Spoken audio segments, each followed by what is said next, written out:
it is a slow process.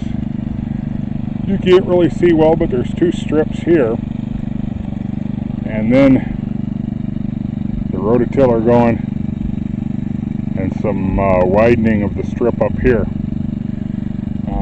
These will be new plant beds, never before planted, and my intent is to put pole beans up in those long strips and do what they call vertical gardening. That means growing stuff up instead of out. So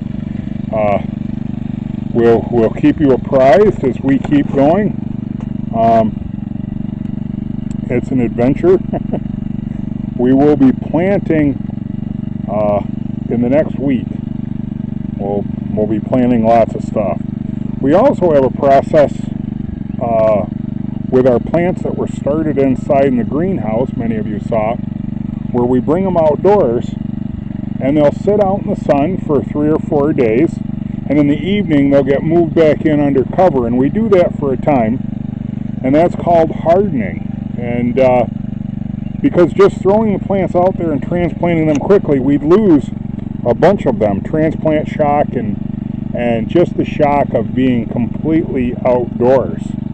And that whole concept of hardening the plants so that they can survive when they get put in their final place, there are some spiritual truths there as well, where we are trained and mentored and grown and in a way hardened so that God can use us where He calls us.